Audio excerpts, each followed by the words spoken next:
What's going on? It's your boy Sermon at Sermon's Domain on Twitter. Seattle rapper Saul is back with his third album titled The Headspace Traveler.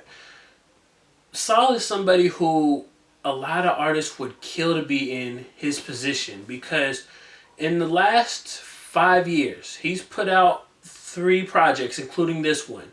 But they've been so far spaced apart. 2012 he released Yours Truly, and then 2013 he put out his Eyes Open EP. And since then he's been kind of quiet. Last summer he put out the People/Pages singles, but we haven't had a whole body of work from him since 2013. Yet Saul has been becoming a much bigger name. He's still living off of his old music, which says a lot.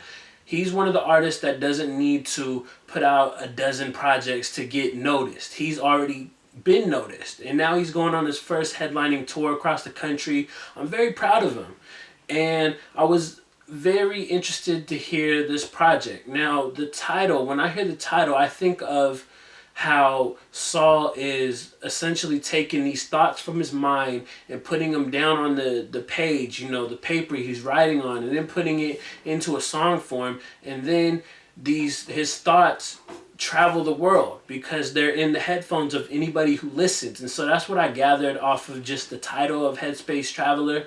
And I gotta say, it's a very nice title. And I love the structure of this album because it's structured in like chapters, in a sense. Like the beginning of it really kicks off like it's a trailer. You have Peace of Mind. And to me, Peace of Mind kind of sums up what the album is all about. Like I said, like a trailer. You get a little piece of what the album is going to be about, but you won't know everything until you listen to the actual album. Then going into the next song, you have a more happy sense. You have 100 Songs, which is celebrating him having recorded 100 songs. And then you have a record like Chez La Vie, which translates into That's Life. Another happy, record. And then you have Happiness. You got Don't Even Party, which Don't Even Party is not technically too much of a happy record. I mean, it borders. I think that's what I love about the structure, is that it is considered a happy record, but it also isn't, I guess, in a sense.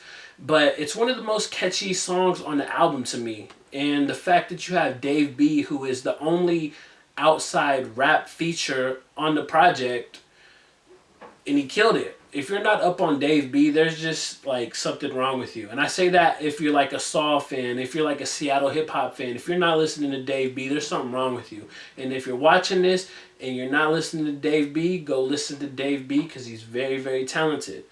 But like I said, it's one of the most catchy songs on the album. And then it kind of gets into this next structure of the album, sort of takes on a more self-reflection role. Like the beginning has a little bit of self-reflection too, but then you have like Young Love and Ain't Gonna Stop, and those are very personal records that are like I said, self-reflective. And then towards the end is really where the album to me takes off.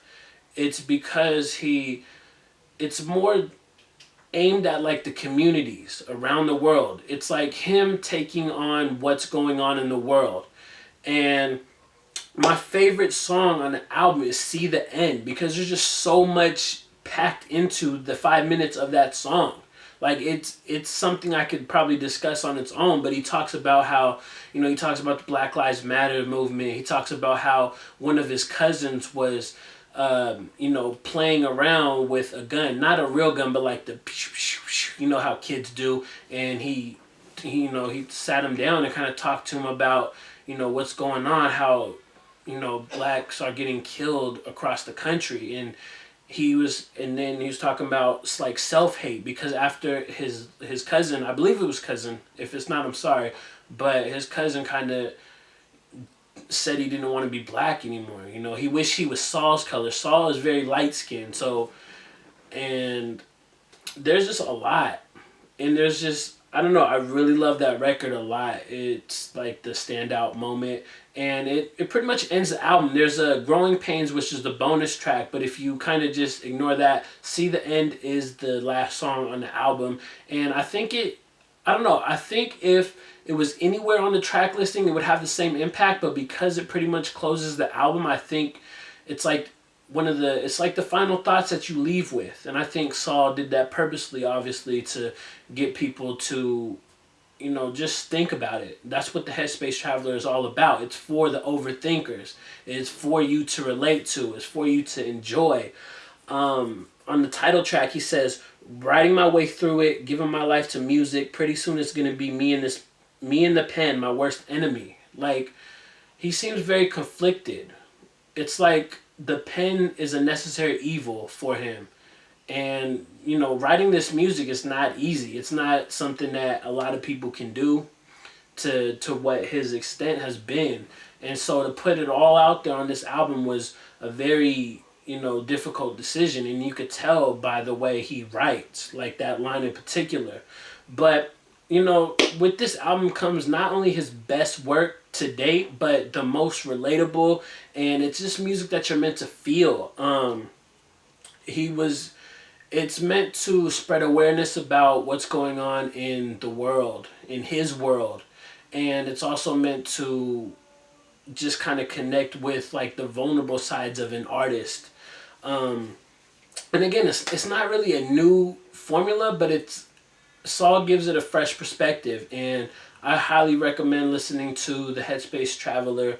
It's out now. And once you listen to it, let me know your thoughts in the comment section below. And then like the video, subscribe to the channel if you're not already, share the video. Follow me on Twitter at Sermons Domain. And as always, thank you for your time. I appreciate you for watching. And until next time, peace.